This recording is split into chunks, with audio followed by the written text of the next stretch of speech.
sometimes. Okay, it's frozen. Just give a minute.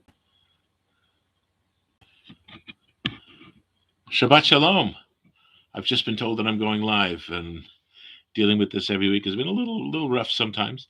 But welcome once again. Shabbat Shalom. We are, uh, as the title is Unity Shabbat broadcast. We're doing a little preview because 11:45 you're going to shift over to Your Arms to Israel.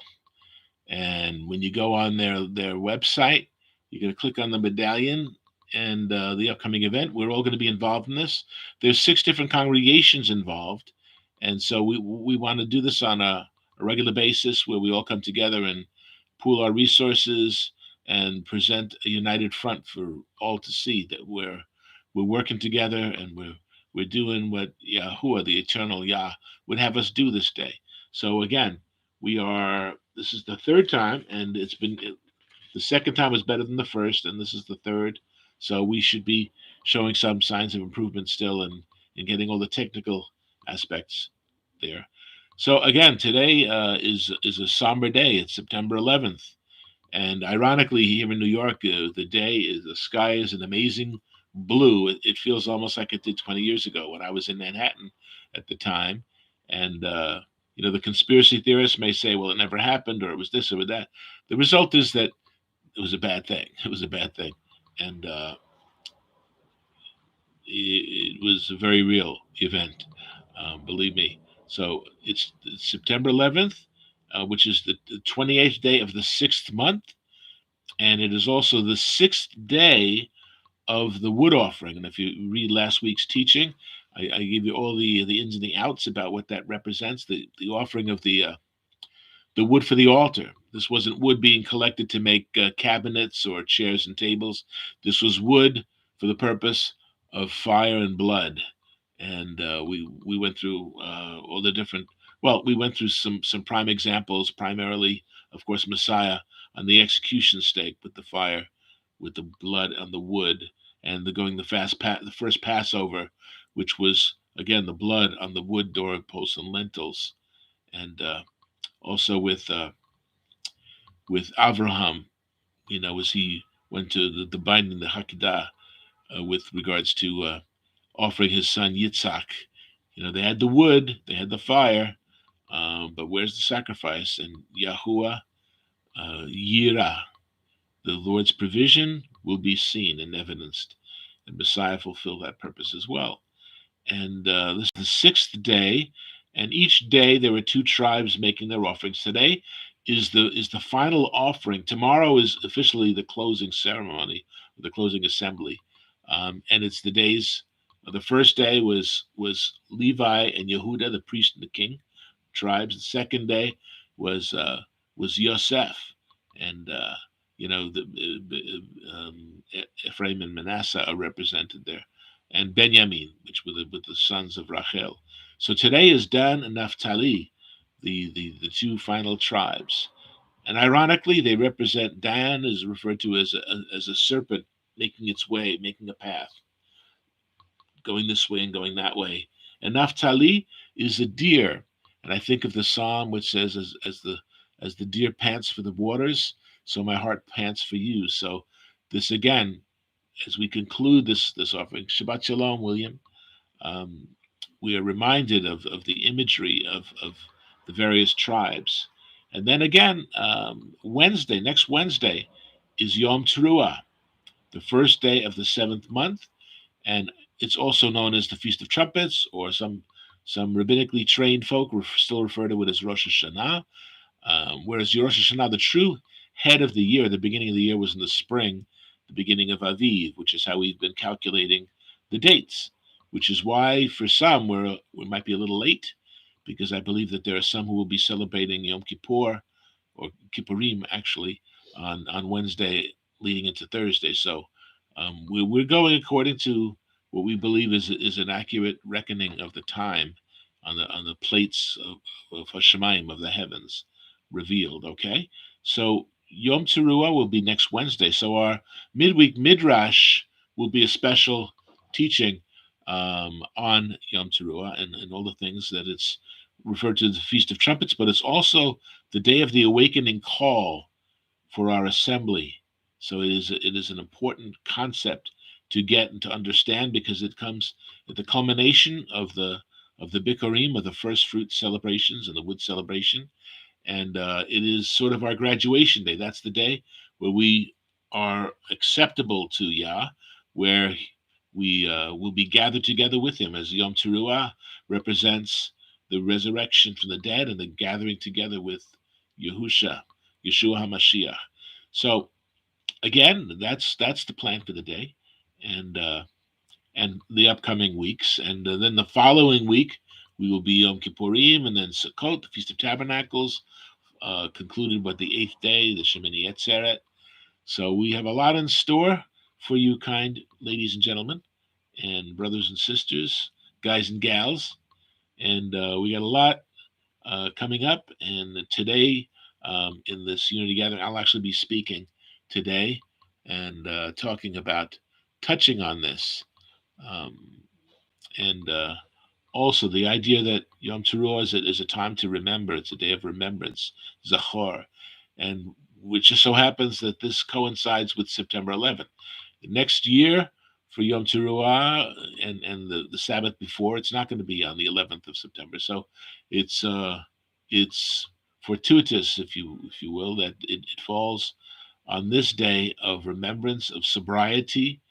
Um, you know, uh, a lot of people lost their lives. And yeah, um, if you read Jonathan Cahn's book, The Harbinger, it really brings out a lot of the spiritual content and the symbolism of what happened and what happened in its aftermath and the things that were said in its aftermath. A lot of amazing things. So I would suggest if you don't have that book in your library, you should get it. Jonathan Cahn's The Harbinger. Very interesting book. Very good. And Again, it's a day where many people lost their lives through no fault of their own. They were on their job early in the morning. I was at my job early in the morning and hearing this things. Was it an accident? Was it deliberate? There was a lot of confusion. Do you automatically assume that you're being attacked and that four planes are have become guided missiles? I mean, one generally doesn't think that way, but we need to be prepared because Yahuwah doesn't do anything unless he first sends messages to his Nevi'im, his prophets. And there were people who were at that time celebrating portions of Yom Teruah, which was the prayer of against calamities. So there was warnings going out there, unbeknownst to a lot of people. So anyway, we need to keep our heads and be vigilant. And today is Shabbat. First and foremost, it is also a day to remember. Remember to keep the day of the Shabbat. So that's an always. That's an always. That's from Shemot, Exodus chapter 20, verse 8. Zachor et Yom. Remember the day HaShabbat, the Sabbath day, le kadsho, to keep it holy, to keep it kadosh, separate, distinct from all other days, because it is the one mandated day of the week that we are to assemble. So again, we're going to be going a little bit longer, not much longer, because we have to be off before 11:30, and we will be joining you hopefully on your Arms to Israel for the upcoming Unity meeting, which starts at 11:45 or quarter to 12, depending on which preferred you like of telling the time. So you might say, why Shabbat? And as I just read from Shemot, Exodus chapter 20, verse 11, that Yahuwah, the eternal Yah, blessed the Sabbath day and he made it kadosh. He hallowed it. So again, I would ask if you can subscribe. You can prescribe too, I guess. Because, take two shows and see me in the morning. We could prescribe this show. It's good for what ails you. And let's see. He made it kadosh. He made it separate and distinct, and he wants us to be separate and distinct also. We must be holy as He who is the giver of Torah, the giver of instruction, the giver of Shabbat. He made it kadosh, and He expects us to keep it kadosh, keep it holy. Okay. And from Exodus 31:13, we read this every week, but again, it's the clarion call for obedience. It says, the eternal Yah, and we use these terms, yahuwah, which is the Yud He Vav He, the Vav or the Wow, as it was referred to in antiquity. In modernity, it is the Vav. It is the nail. And when you see the name, the sacred name Yod He Vav He, it represents the Vav is the nail, it's the hook, and it's the tent peg. As I did one of the teachings most recently in the Vav, is the nail. If you look at the pictographic language of the Yod He Vav He, you see, behold the hand that the nail, behold the hand that the nail reveals. So it's interesting. Or if you refer to it as the tent peg, it's the yod which represents the hand that is hammering in the tent peg to expand your tent and increase your knowledge and and the grace that abounds. And it's surrounded by two hays, which are the letter of revelation. So it is a blessing, and it is also the fish hook, which we are told to be fishers of men and ladies, to bring them into the kingdom by introducing them to their their uh, their heritage. It's a beautiful thing. So anyway, Yahuwah is speaking to Moses, and tells them to speak to the children of Israel, the Bnei Israel, saying, above all, top priority, my Sabbaths, plural, you shall keep, for it is a sign between me and you throughout your generations, that you may know that I am Yahuwah who sanctifies you. So let's take it apart. My Sabbaths you shall keep. There's a Sabbath that's plural, and it is referred to it as a sign. So it is the concept of Shabbat, which is a time to stop from foolishness, stop from being distracted, and be focused on who it is that we need to pay homage and attention to. Romans 10:4 is the correct translation of that verse is Messiah is the goal at which the Torah aims, and Shabbat is the linchpin of the covenant meal. So the Sabbaths are plural. There's 52 Sabbaths in the year, the seventh day of the week, but there's also, according to Leviticus 23, at least 7 additional Shabbatot. And this coming Wednesday, Yom Teruah, is one of them. And this 7th month upcoming has 4 of the 7 Shabbatot in it. So it's a time, the 7th month represents the significance of completeness and perfection. And the next phase of the latter rains, the former rains, which were in the spring and Aviv and in the summer, represent the first advent of Messiah, that he fulfilled all these purposes. He was the Passover lamb. He made us to be matzot, to be with bread with no leaven, no, because the chametz represents sin and pride, to puff up yourself with pride. Um, and then Shavuot, which is the giving of the Torah, and also the giving of the Ruach, to seal that Torah within us. And we needed those first fruit celebrations of the resurrection, and also that we present ourselves as first fruits to Him. Okay, so above all, my Sabbaths, plural, you shall keep. And the word for keep is shomar, which means to guard, to observe, to watch over. He that keeps Israel neither slumbers nor sleeps. He that watches over Israel, like a shepherd looking over the sheep, as the faithful shepherd. Okay, my Sabbath shall keep, for it is a sign between me and you. It's a covenant agreement. It is the umbilical cord, which leaves us on the feeding end of our great Abba, our great Father. He continues to teach us, and that we learn, that we be teachable, that we're willing to say, "Oh, I didn't think of that," or "I always thought of it this way," but this is clearly what it is being represented. So we have to be teachable and humble to receive from the eternal Yah.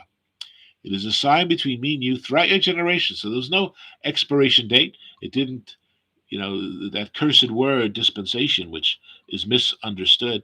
Dispensation means to be a caretaker, okay? But the dispensation, people believe that we've already passed the dispensation of law. We are now in the dispensation of grace. It's a whole different phase, whereas the scriptures do not teach that. In fact, they say that there's a consistency. Yahuwah never changes in relation to his people and those who he's calling to be his own. It's always been grace through faith, grace through faith. It's never been legalistic. It's never been of works, of anything that we can do.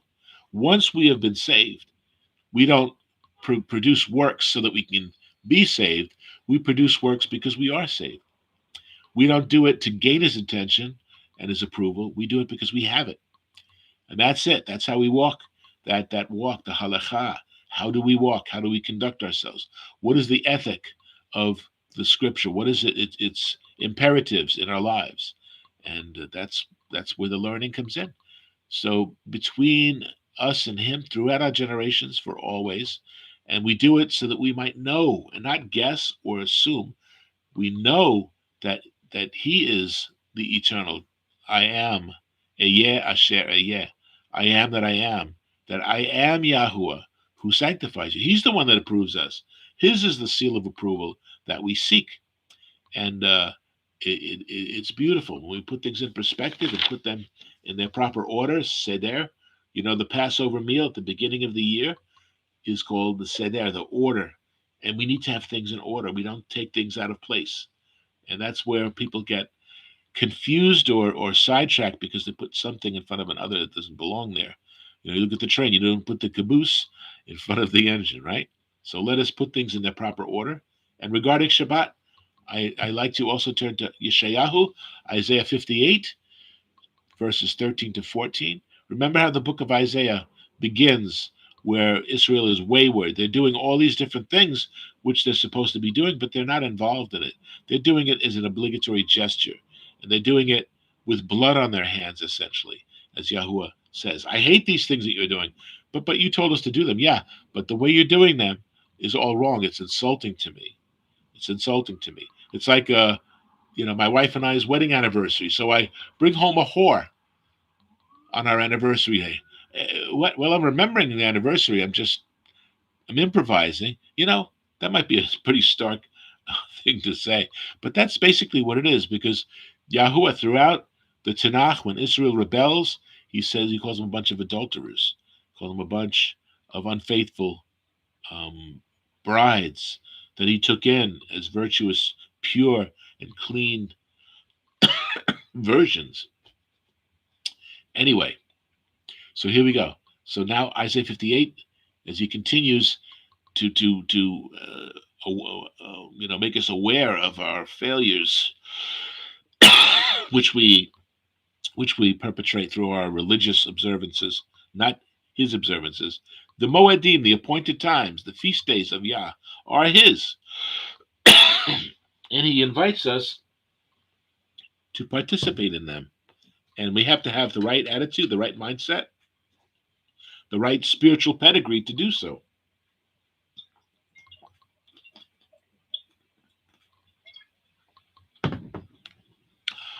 Mayim is good. Okay, so Isaiah 58, verses 13 and 14. If you turn away your foot from the Shabbat, in other words, we're going in one way, and we remember, Zachar, I remember. If you turn away your foot from the Shabbat, from doing your pleasure on my holy day, on my dime, you're doing your own thing, okay? From doing your pleasure on my holy day, and if you call the Shabbat a delight, and then there's a parallelism, the holy day, the Kadosh Yom of Yahuwah, honorable, okay? So it's delightful and it's honorable. And what then? And on the Shabbat, and you shall honor him. So Shabbat is the day to honor him. It's the day that he says, this is the day to honor me. Every day, yes, but Shabbat is a sign. It is an oath. It is always there. Once a week is an imperative. Yeah, you can get together on a Tuesday night. You can get together, any day of the week is fine. But Shabbat is not, there's no bargain there. Well, how about if I do it on Thursday morning? No. Again, you can get together and do something on Thursday morning, but Shabbat is off the table. That's why these two verses are important for you to hear. Okay? So it says, and if we call the holy day of Yahuwah honorable, and if you honor him, the giver of the gift and the gift, and how do we honor him? Okay, it says so right there. It says, not doing your own ways, okay, nor finding your own pleasures, nor speaking your own words. Okay, it's his day. He invites us to participate in this day. When we look back at Bereshit in the first two chapters, Shabbat does not have a beginning, middle, and end of the day. It's unique. Every other day we have the boker, the morning, we have the yom, the day, we have the erev, the evening, and we have the lila, which is the full night, and that cycle is repeated. But Shabbat comes along, and boom, seventh day is a day of rest and restoration, a day to stop and remember. The continuous action of our obedience to him is represented in how do we keep Shabbat. That's why this is such an important portion of Scripture. Everyone, will we take a walk, or we go to the park, or we do? Well, look what does Yah say? What does the Lord say? How do we keep Shabbat? And this is how to do it. We shall honor him by not doing our own ways, going to the ball game, or going fishing, or okay, he's the focal point, complete focal point. All these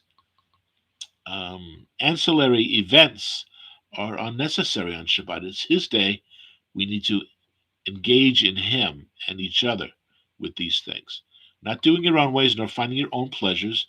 The scriptures tell us that there'll be a day, which in fact is here, where we are lovers of pleasure rather than lovers of Elohim. And that's very true. It's not a future event. This is now. Not finding your own pleasures nor speaking your own words. Okay? Again, he is the focal point. When we speak our own words, we seek attention.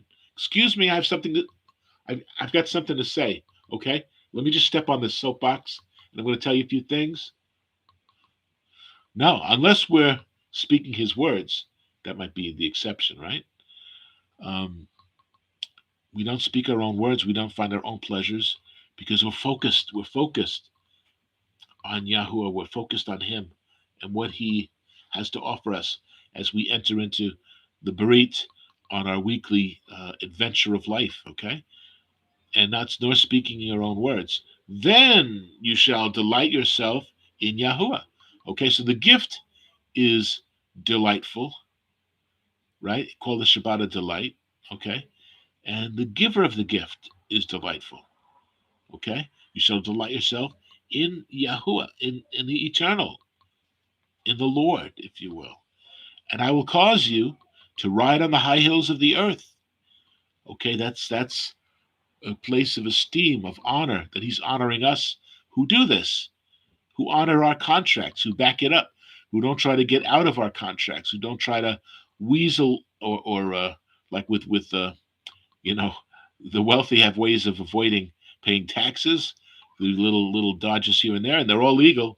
But unfortunately, I speak for myself. I don't have access to these things. So he will cause us to ride on the high hills of the earth, and he will feed us with the rich heritage of Yaakov, our father, Yaakov, who is Israel. And we are, who pursue Yah and his righteousness, we are all of Israel, whether we are Yehudim, the Jewish people, or part of the 10 tribes that have been assimilated throughout the world, sifted through the nations, lost their identity. Many of them are in churches and places where they're seeking Yah in various ways. But a lot of people are discovering who they are, and they're coming to their fruition. So we will be fed with the heritage of Yaakov. What does it say in Deuteronomy 30? Searching for the word, searching for truth. It's in your mouth. It proceeds from your heart, and it's in your mouth. It's in your mouth. It gives you the ability to speak the words that cause us to come together, and for Shabbat that we speak his words. Okay, he feeds us with the rich heritage of Yaakov, your father, and then he concludes as a judge hitting the gavel. Says, the mouth of Yahuwah has spoken. It is not open for debate. The floor is closed. No opposition party. Well, if there is an opposition party, and it's funny, when he walks by, you smell brimstone. He's got these nice horns and these bat wings, and he's a kind of a creepy guy. Well, of course, we know that he doesn't look like that. He looks like the most handsome or most beautiful woman that you can imagine, because he's a seducer, but he's a thief and he's a murderer from the very beginning. So Yahuwah is the only one. He is the one who speaks, and we don't debate. We say, you know, he says jump. We say how high. We say how high, Abba. How high will you enable me to jump? So that's what we're doing on the Shabbat. That's what we do each week. And I just pray for you that you stay safe, that you stay strong, and know that He who is in you is greater than that creep that's in the world.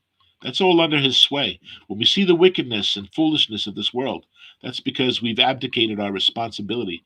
Adam was supposed to be in charge, but he gave his birthright for a meal, just like Esau did. Esau went for a bowl of lentil soup, which okay, and Adam went for the forbidden fruit.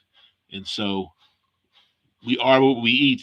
We are rejected, and we need to be accepted, and we can be, and we will be, and be strong and courageous. Don't uh, don't fall for any sucker lines or false religions, and check in with us, please. Again, this coming Wednesday at 7:30, we'll be teaching on Yom Teruah, and I hope that this little preview show whets the appetite for what's to follow. Again, 11:45, switch on over. And again, we say Shabbat Shalom to you. And we know a lot of you guys and gals that are out there. Atzm Yisrael. Amen. Shabbat Shalom.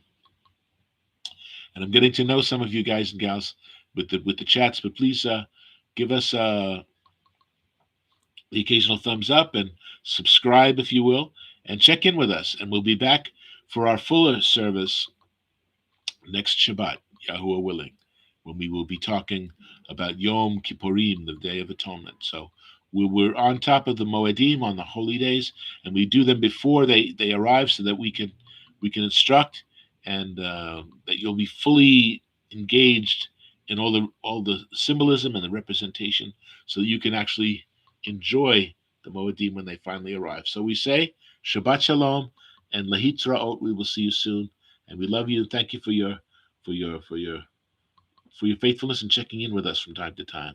And we say Shalom Shalom and Shabbat Shalom. Amen. Amen.